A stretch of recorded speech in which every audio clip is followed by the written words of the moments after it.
Minute में आपको देश दुनिया के 20 ऐसी खबरें बताने वाले हैं जो इस वक्त न केवल सुर्खियों में है बल्कि दिलचस्प और अहम भी है। तो शुरू करते हैं 20 मिनट में 20 खबरों का सिलसिला। सबसे पहले देखते हैं राजस्थान की कौन कौन सी खबर इस वक्त अहम है। पहले दुकानदार से बहस की, फिर उसे दबोच लिया। दुकानदार ने बचने की कोशिश की तो सबने मिलकर उसे घेर लिया और फिर शुरू हो गई बीच सड़क पर सरेआम दुकानदार की पिटाई। किसी ने उसे घूंसों से मारा तो किसी ने पैरों से, किसी ने थप्पड़ चलाए तो किसी ने कॉलर पकड़ के घसीटा। खास बात ये कि पीटने वाले सारे बदमाश थे और आसपास के लोगों में किसी ने उसे बचाने की ना तो हिम्मत दिखाई, ना पुलिस को खबर करने की कोशिश की। सीसीटीवी में रिकॉर्ड हुई ये तस्वीरें जोधपुर के घंटाघर चौराहे के पास की है। बताया जा रहा है कि जय अंबे क्लॉथ स्टोर के पास इस दुकानदार की पिटाई हुई है और जिन लोगों ने इसकी पिटाई की है उसमें मामा पार्षद के नाम का शख्स भी शामिल है। धू-धू कर जल रही ये हार्डवेयर की दुकान है जिसमें बुधवार की देर रात आग की लपटें उठी थी और देखते ही देखते उसने विकराल रूप अख्तियार कर लिया था। हार्डवेयर की दुकान में आग की ये तस्वीरें जोधपुर के बदवासिया नरसिंह जी की प्याऊ रोड से आई है और जिस दुकान में आग लगी है उसका नाम पवन हार्डवेयर है। आसपास के लोगों का कहना है कि देर रात जब उन्होंने दुकान में उठ रही आग की लपटों को देखा तो उन्होंने इसकी सूचना फायर ब्रिगेड को दे दी। साथ ही इस दुकान के मालिक भी आग की खबर मिलने के बाद मौके पर पहुंच गए थे। आग पर काबू पाने के लिए फायर ब्रिगेड की 6 गाड़ियां मौके पर पहुंची थी और फायर फाइटरों के घंटों की मशक्कत के बाद आग पर काबू पाया। घर में बिखरा सामान और घर वालों के उड़े हुए चेहरे ये बताने के लिए काफी हैं कि घर में चोरी हुई है और चोरों ने सारे कीमती सामान पर हाथ साफ कर लिया है। ये तस्वीरें दौसा के गोपाल विहार कॉलोनी की हैं, जहां मधु लखेरा के घर चोरी हुई है। बताया जा रहा है कि मधु लखेरा और उनका परिवार अलवर के प्रतापगढ़ गए हुए थे और इसी बीच चोर उनके मकान में घुस आए और घर में रखे 1.25 लाख रुपए और करीब 2 लाख के जेवरात समेत टीवी और दूसरे कीमती सामान चोरी कर ले गए। सुबह घर के दरवाजे का ताला टूटा हुआ देख पड़ोसियों ने मधु लखेरा और उनके पति पवन लखेरा को इसकी जानकारी दी। इस जानकारी पर जब वो घर पहुंचे तो अंदर की तस्वीरें देखकर उनके होश उड़ गए। हमारे को मोहल्ला वाले ने फोन किया था जब पता चला कि है ना आपको तो ताला खुला पड़ा है, तो हमने देखा तो एलईडी गई हुई थी, अंदर से बेड वगैरह खाली थी तो उसमें गोल्ड था, एक तो हार था, एक चेन थी और 1 लाख बेड के अंदर 1 लाख रुपए और 10,000 रुपए थे। भरतपुर पुलिस ने 8 फरवरी को हुए भगवान सिंह की हत्या मामले में बड़ा खुलासा किया है। साथ ही पुलिस ने भगवान सिंह की हत्या के आरोप में उनके बेटे विश्वेंद्र सिंह और उसके दोस्त राकेश को गिरफ्तार भी कर लिया है। पुलिस का कहना है कि भगवान सिंह की हत्या उसके बेटे विश्वेंद्र सिंह ने ही की थी। पुलिस का कहना है कि रुदावल थाना इलाके के पूरा बाई खेड़ा के रहने वाले आरोपी विश्वेंद्र सिंह और उसके पिता भगवान सिंह के बीच 6 फरवरी को जमीन बंटवारे को लेकर झगड़ा हुआ था और इसी झगड़े की वजह से विश्वेंद्र सिंह ने अपने दोस्त के साथ मिलकर पिता की गोली मारकर हत्या कर दी और इस मामले में उन लोगों के खिलाफ केस दर्ज करा दिया जिनसे उसकी पुरानी रंजिश थी। दोनों से पूछताछ की गई कड़ाई से, जिस पर उन्होंने अपना जुर्म स्वीकार किया, घटना में संलिप्तता स्वीकार की और जो घटनाक्रम उन्होंने किए वो उनकी निशानदेही पर मौका तस्दीक किए जा चुके हैं। अतः विश्वेंद्र सिंह उर्फ विशु पुत्र स्वर्गीय भगवान सिंह व राकेश उर्फ कल्ला पुत्र श्री रामनिवास जाति नाई दोनों को आज गिरफ्तार किया जाकर ये जो घटना मर्डर की हुई थी इसका आज जो है खुलासा किया गया है। जयपुर के किशनपोल बाजार में बुधवार को दिन दहाड़े एक नकाबपोश बदमाश ने एक हवाला कारोबारी की ऑफिस से 45 लाख रुपयों से भरा बैग लूट लिया। हैरानी की बात यह है कि कैश लूटने के बाद बदमाश पैदल ही फरार हो गया। कहा जा रहा है कि बदमाश इस वारदात को अंजाम देने में महज 3 मिनट का वक्त लगाया। उसने ऑफिस में मौजूद 2 कर्मचारियों को पिस्टल दिखाकर उनके मुंह और हाथ पर प्लास्टिक टेप चिपकाया और फिर कैश से भरा बैग लेकर निकल गया। वारदात के करीब 2 घंटे बाद हवाला कारोबारी ने कोतवाली थाने में सूचना दी। पुलिस कमिश्नरेट और नॉर्थ जिले के पुलिस अधिकारी मौके पर पहुंचे देर रात तक पुलिस सीसीटीवी फुटेज में आए हुलिये के आधार पर लुटेरे की धरपकड़ में जुटी रही। सवाई माधोपुर से एक रोंगटे खड़े करने वाला वीडियो सामने आया है। यहाँ एक बेकाबू ट्रैक्टर टोल प्लाजा में घुस गया। बताया गया कि ट्रैक्टर की ट्रॉली ओवरलोड थी, जिसकी वजह से ड्राइवर ट्रैक्टर पर काबू नहीं कर पाया और जब वो टोल बूथ के पास पहुंचा तो उसका संतुलन बिगड़ गया। ट्रैक्टर तो निकल गया, लेकिन उसकी ट्रॉली किनारे बने डिवाइडर से टकराकर पलट गई। ट्रैक्टर की रफ्तार इतनी तेज थी, पलटने के बाद ट्रॉली के दोनों पहिए तक निकल गए। इस हादसे का एक वीडियो भी सामने आया, जिसमें ये तेज रफ्तार ट्रैक्टर टोल प्लाजा के अंदर घुसकर पलटता दिखाई दिया। हादसे के बाद वहां हड़कंप मच गया और वहां मौजूद लोग भी इधर उधर भागते नजर आए।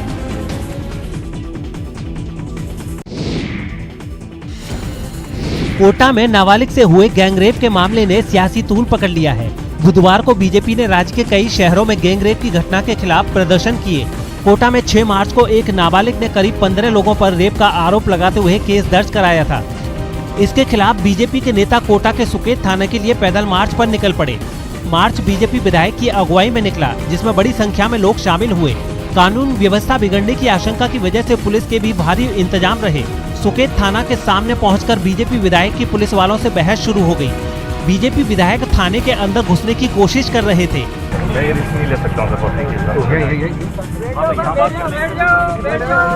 बीजेपी विधायक ने अपने समर्थकों के साथ सड़क पर ही बैठकर धरना शुरू कर दिया। आखिरकार 15 लोगों को थाने में जाने की इजाजत दी गई। हमारा इतना कहना है कि जितने लोगों ने इसके साथ बलात्कार किया है सब पकड़ में आना चाहिए। कुछ ऐसा ही प्रदर्शन भरतपुर में भी हुआ, जहां बड़ी संख्या में बीजेपी कार्यकर्ता सरकार के खिलाफ नारे लगाते हुए मार्च करने लगे। कानून व्यवस्था संभालने में नाकामी का आरोप लगाते हुए कलेक्ट्रेट के सामने प्रदर्शनकारी घंटों तक नारेबाजी करते रहे। उधर जयपुर में कानून व्यवस्था के मुद्दे पर बीजेपी कार्यकर्ता पिछले 5 दिनों से विरोध प्रदर्शन कर रहे हैं। बीजेपी का ये प्रदर्शन 14 मार्च तक चलेगा। सवाई माधोपुर से परेशान कर देने वाली कुछ तस्वीरें सामने आई हैं। यहाँ एक कॉलोनी के कुछ लोगों ने पानी की समस्या से परेशान होकर सड़क जाम कर दी। इन प्रदर्शनकारियों ने बताया कि वो पिछले कुछ वक्त से इतने परेशान हैं कि उन्हें पीने के पानी के लिए भी कई किलोमीटर दूर जाना पड़ता है। इनका आरोप है कि कई बार इसकी शिकायत करने के बावजूद किसी ने उनकी समस्या पर ध्यान नहीं दिया, जिससे तंग आकर वो सड़क पर उतर आए। कुछ महिलाएं एक दूसरे का हाथ पकड़कर सड़क पर खड़ी हो गयी। उन्होंने रास्ते को ब्लॉक करने के लिए वहाँ बड़े बड़े पत्थर भी रख दिए। 1 महीने से हम पानी की समस्या से जूझ रहे हैं, कृपया इसके खिलाफ एक्शन ले। लोगों के विरोध प्रदर्शन की वजह से सड़क के दोनों तरफ जाम लग गया, जिसमें एक स्कूल बस समेत तमाम गाड़ियां फंस गईं। लेकिन ये लोग वहां से हटने को राजी नहीं हुए। ऐसे में कुछ लोग मजबूरन यू टर्न लेकर अपनी मंजिल की तरफ बढ़े। झुंझुनू में पिछले 17 दिनों से चल रहा बिजली विभाग के कर्मचारियों का धरना खत्म हो गया है। बिजली विभाग के कर्मचारियों ने ये धरना अजमेर डिस्कॉम के प्रबंध निदेशक वीएस भाटी से बातचीत के बाद खत्म की है। इस बातचीत के दौरान प्रबंध निदेशक ने संभागीय मुख्य अभियंता NL सालवी और अधीक्षक अभियंता GN सैनी को ये अधिकार दिया है कि वो श्रम संघ के प्रतिनिधियों के साथ बैठक कर उनकी डिमांड पूरी करे। आज हमने MD साहब से मिले। MD साहब ने हमें आश्वासन दिया है कि बिलिंग का जो ठेका है कल चीफ साहब और SC साहब तय करके, और जो भी होगा उसको निरस्त करना है तो निरस्त कर देंगे, अदरवाइज आपको सेटिस्फाई कर देंगे। और जो लिफ्टर का कांस्टेबल भर्ती परीक्षा 2019 का रास्ता अब साफ हो गया है। इसमें शामिल लाखों अभ्यर्थियों को हाईकोर्ट की खंडपीठ से बड़ी राहत मिली है। राज्य सरकार की अपील पर हाईकोर्ट की डिवीजन बेंच ने सिंगल बेंच के उस फैसले पर अंतरिम रोक लगा दी है, जिसमें जिलेवार परिणाम जारी करने की बजाय स्टेट मेरिट बनाने के आदेश जारी किए गए थे। सिंगल बेंच के फैसले पर रोक लगाने के बाद पुलिस विभाग जिलेवार परिणाम जारी करते हुए भर्ती प्रक्रिया को आगे बढ़ा सकेगा। मामले पर अब 25 मार्च को सुनवाई होगी। इस भर्ती परीक्षा से प्रदेश के लाखों अभ्यर्थियों का भविष्य जुड़ा हुआ है। इस मामले में राज्य सरकार की ओर से महाधिवक्ता MS सिंघवी ने पैरवी करते हुए कहा कि राज्य सरकार को भर्ती प्रक्रिया तय करने का अधिकार है। इस दलील पर सहमत होते हुए जस्टिस सबीना की खंडपीठ ने एकल पीठ के आदेश पर अंतरिम रोक लगाते हुए प्रतिवादी से जवाब मांगा है। निलंबित आरएएस अफसर पिंकी मीना और पुष्कर मित्तल के खिलाफ एसीबी ने एसीबी कोर्ट 2 में चार्जशीट दायर की है। एसीबी ने 2998 पेजों में चार्जशीट, दस्तावेजों और गवाहों के बयानों को आधार बनाकर दोनों के खिलाफ भ्रष्टाचार निवारण अधिनियम की धारा 7 में अपराध को साबित माना है। एसीबी ने अपनी चार्जशीट में कहा कि भूमि मुआवजा देने में देरी कर हाईवे निर्माण करने वाली कंपनी पर दबाव बनाया जा रहा था। एसीबी ने अपनी चार्जशीट में कहा कि हाईवे निर्माण कर रही कंपनी को नवंबर 2021 तक काम पूरा करना था। कंपनी को काम करने के लिए जमीन चाहिए थी और NHAI से पैसा आने के बाद भी SDM स्तर पर मुआवजा देने में देरी हो रही थी। इसी का फायदा उठाकर दोनों अफसर कंपनी पर वसूली के लिए दबाव बना रहे थे। किसानों ने मुआवजा नहीं मिलने की शिकायत आला अधिकारियों से की थी। कोरोना काल में अंतरिम तौर पर आज एक अधिकारी ने पुराने मामले में मुआवजा जारी भी किया था। एसीबी ने चार्जशीट में अधिकारियों के बयान, शिकायत की प्रति सहित अन्य दस्तावेज जुटाए हैं। और अब देख लेते हैं कुछ दूसरे राज्यों की खबरें। प्रधानमंत्री नरेंद्र मोदी ने वीडियो कॉन्फ्रेंसिंग के जरिए स्वामी चिदभवानंद की भगवत गीता का किंडल संस्करण लॉन्च किया। Thanks to this effort, tradition and technology have merged.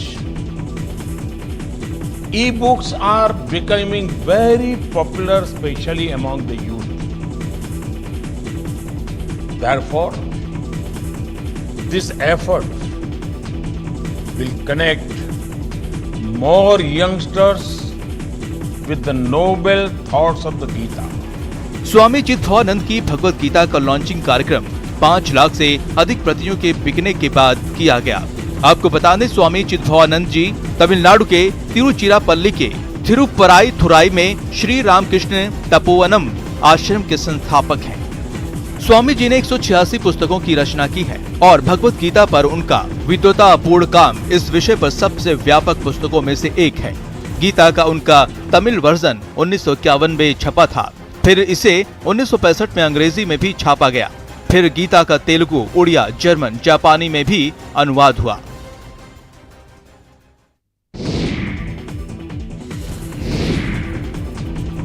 Mumbai के जुहू चौपाटी पर बीएमसी की तरफ से तैनात किए गए मार्शल पर लोगों से मारपीट के आरोप लग रहे हैं। बिना मास्क के घूमने वालों पर नजर रखने और उन पर कार्रवाई के लिए मुंबई में जगह जगह मार्शल की तैनाती की गई है, लेकिन अब उन पर ये आरोप लग रहे हैं कि ये मार्शल कार्रवाई करने के दौरान लोगों से मारपीट भी करते हैं। जुहू चौपाटी से कुछ तस्वीरें सामने आई है, जिसमें एक तस्वीर में वहां तैनात कुछ मार्शल वहां घूमने आए कुछ लोगों से धक्का मुक्की करते दिखे, जिसके बाद विवाद काफी बढ़ गया। आरोप है कि मास्क नहीं पहनने पर ये मार्शल इन लोगों से बदतमीजी से पेश आए, जिस पर दोनों तरफ से हंगामा होने लगा। यहाँ से आई एक दूसरी तस्वीर में कुछ लोग एक आदमी से मारपीट करते दिखाई दिए। आरोप है कि ये बीएमसी के मार्शल थे। वीडियो सामने आने के बाद बीएमसी की मेयर ने इस पर सफाई दी। पुलिस के साथ तहकीकात किया जाता है, उनको बुलाया जाता है, गलती लगती तो उसको निकाल भी दिया जाता है। जिस वक्त ये सब वहाँ हो रहा था, तभी वहाँ मौजूद लोगों ने इसका वीडियो बनाकर उसे वायरल कर दिया।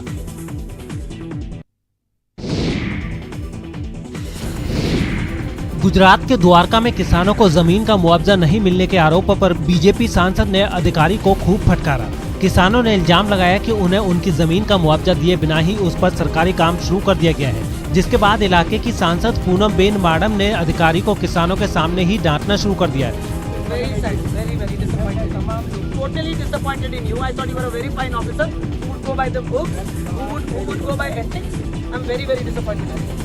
यही नहीं, सांसद ने अधिकारी को नैतिकता का पाठ पढ़ाते हुए नियम भी याद दिलाए। It means you misuse your power. You take a consent in return. तमें मैंने क्यों जो consent the? Consent is never vocal. Consent is never vocal. Show it to me on paper. Why are you terrorizing my farmers? What is going on here? No, what is the reason? They are all here in front of you. अबे तो मैं तेरे शू करवाना। हालांकि इस दौरान अधिकारी ने अपनी सफाई देने की कोशिश की, लेकिन पूनम बेन माडम इतने गुस्से में थी कि उन्होंने अधिकारी की एक नहीं सुनी। सांसद के अधिकारी पर बरसने से पहले किसानों ने उन्हें पूरी बात बताई थी, जिसके बाद उन्होंने उनकी शिकायत पर ताबड़तोड़ एक्शन लेना शुरू कर दिया। अधिकारी को तुरंत किसानों के सामने बुलाया गया और सांसद ने उसे सरेआम लताड़ा। यही नहीं, पूनमबेन माडम ने ये भी जता दिया कि वो किसानों को किसी कीमत पर परेशान नहीं होने देंगी। बेंगलुरु में एक महिला का वीडियो सोशल मीडिया पर तेजी से वायरल हो रहा है। इस वीडियो में महिला ने जोमेटो कंपनी के कर्मचारी पर अपनी नाक तोड़ने का आरोप लगाया है। वीडियो बनाने वाली महिला ने सोशल मीडिया प्लेटफॉर्म पर ये वीडियो शेयर किया है, जिसमें उन्होंने फूड डिलीवरी ऐप जोमेटो के कर्मचारी पर उनकी नाक तोड़ने का आरोप लगाया है। उन्होंने कहा कि ऐप के जरिए उन्होंने खाना ऑर्डर किया था, लेकिन तय समय पर न आने पर उन्होंने ऑर्डर को कैंसिल कर दिया था। लेकिन ऑर्डर कैंसिल होने के बावजूद डिलीवरी बॉय खाना लेकर उनके घर पहुंच गया, जिसके बाद उन्होंने ऐप के जरिए कस्टमर केयर में कॉल किया। उन्होंने बताया कि वो कस्टमर केयर के एक मेंबर से बात कर ही रही थी कि उसी वक्त सामने खड़े इस डिलीवरी बॉय ने गुस्से में उनकी नाक पर घूंसा मार दिया और मौके से फरार हो गया। इस वीडियो के वायरल होने के बाद जोमेटो कंपनी की तरफ से बयान आया है, जिसमें पीड़ित महिला से माफी मांगने के साथ साथ पुलिस जांच की बात कह रही है। और अब देख लेते हैं अंतर्राष्ट्रीय जगत की कुछ अहम खबरें।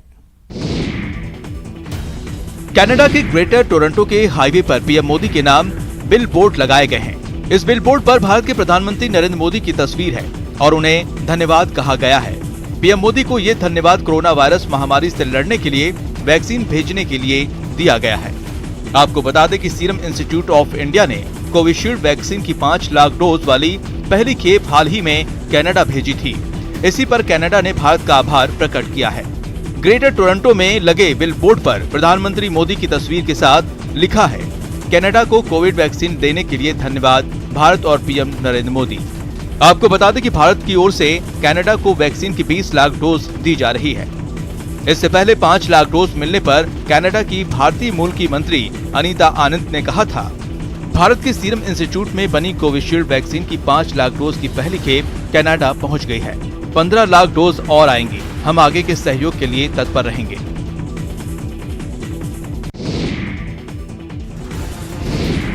म्यांमार में सैन्य शासन के खिलाफ जारी प्रदर्शनों के बीच वहां की नेता आंग सान सूची के एक करीबी की गिरफ्तारी का वीडियो सामने आया है। जानकारी के मुताबिक पकड़ा गया आदमी आंग सान सूची की सुरक्षा टीम का हिस्सा था, जिसे बागो शहर से गिरफ्तार किया गया। सामने आए वीडियो में हथियारों से लैस पुलिस के जवान उस निहत्थे आदमी को एक मकान से खींचकर बाहर लाते दिखे। उसे पकड़ने के लिए वो 2 गाड़ियों में भरकर वहां पहुंचे थे, जिनमें कुछ तेजी से मकान के अंदर चले गए, जबकि कुछ बाहर पहरा देते रहे। थोड़ी देर बाद एक जवान उस आदमी को गर्दन से पकड़कर बाहर लाया और धक्का देकर गाड़ी में बिठा दिया। कुछ पल ठहरने के बाद वो सभी वहां से चले गए। अफगानिस्तान के बामियान में वहां के लोगों ने तालिबान और आतंकवाद को मुंहतोड़ जवाब देते हुए बुद्ध की वर्चुअल प्रतिमा बनाकर शांति का संदेश दिया। करीब 1500 साल पहले बनाई गई बुद्ध की इन प्रतिमाओं को तालिबान ने 2001 में विस्फोटकों के जरिए तोड़ दिया था, जिसके 20 साल पूरे होने पर वहां के लोग लालटेन लेकर बामियान घाटी में ठीक उसी जगह पहुंचे। लोगों के इस समूह ने बामियान घाटी तक पहुंचने के लिए कई किलोमीटर का पैदल सफर भी तय किया। बाद में इन लोगों ने बुद्ध की मूर्ति की जगह उनकी एक 3D मूर्ति बनाई, जिसे ठीक उसी जगह बनाया गया जहां 20 साल पहले बुद्ध की 53 मीटर ऊंची एक मूर्ति मौजूद थी। इस दौरान वहां कई सांस्कृतिक कार्यक्रम भी हुए, जिनमें शांति का संदेश दिया गया। बामियान में युद्ध की ये मूर्तियां 4वीं और 5वीं सदी में बनाई गई थी, लेकिन तालिबान ने उन्हें तबाह कर दिया था। आग का शिकार हुए पेरिस के ऐतिहासिक चर्च नोत्र दाम कैथेड्रल के पुनर्निर्माण के लिए 200 साल पुराने पेड़ों की कटाई शुरू हो गई है। अप्रैल 2019 में इस चर्च में भयानक आग लगी थी, जिसमें इमारत की पहचान माने जाने वाला उसका करीब 315 फीट ऊंचा शिखर गिर गया था, जिसे दोबारा बनाने के लिए पेरिस से करीब 250 किलोमीटर दूर घने जंगलों में सदियों से खड़े शाहबलूत के इन पेड़ों को चुना गया। लकड़हारों की एक टीम जंगल में पहुंची, उसने पेड़ों का मुआयना किया और फिर एक के बाद एक पेड़ गिरते नजर आए। मगर विशाल चर्च के भव्य शिखर को बनाने के लिए 2-4 नहीं बल्कि इस महीने के आखिर तक फ्रांस के अलग अलग जंगलों से ऐसे करीब 1000 पेड़ काटे जाएंगे। पिछले साल जुलाई में फ्रांस की सरकार ने नोत्र दाम कैथेड्रल के शिखर को हूबहू वैसा ही बनाने का फैसला किया था, जैसा कि वो हादसे से पहले हुआ करता था। पुराना शिखर लकड़ी से बना था, इसलिए पूरे फ्रांस में चर्च के लिए सबसे उम्दा पेड़ों को ढूंढने का काम शुरू किया गया। बताया गया है कि काटे गए पेड़ों के ये तने तुरंत चर्च के निर्माण में नहीं लगाए जाएंगे, बल्कि अभी तो करीब 1-1.5 साल तक इन्हें सुखाने के लिए रखा जाएगा और फिर इनसे काम लिया जाएगा। रूस के साइबेरिया से हैरान कर देने वाली तस्वीरें सामने आई हैं, जहां एक जमी हुई झील पर आइस हॉकी का मैच रखा गया। ये मैच वहां की खूबसूरत वकाल झील पर हुआ। इस हॉकी मैच का मकसद क्लाइमेट चेंज की वजह से झील पर पड़ रहे असर की तरफ लोगों का ध्यान खींचना था।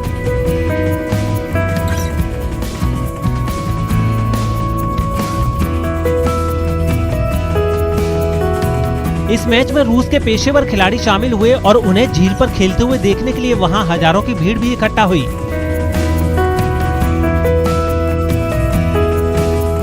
जो तस्वीरें सामने आई उन्हें देखकर ऐसा लगा जैसे कि खिलाड़ी कांच की जमीन पर खेल रहे हों।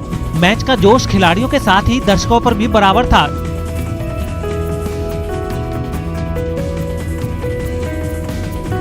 जो उनकी जमकर हौसला अफजाई भी करते नजर आए।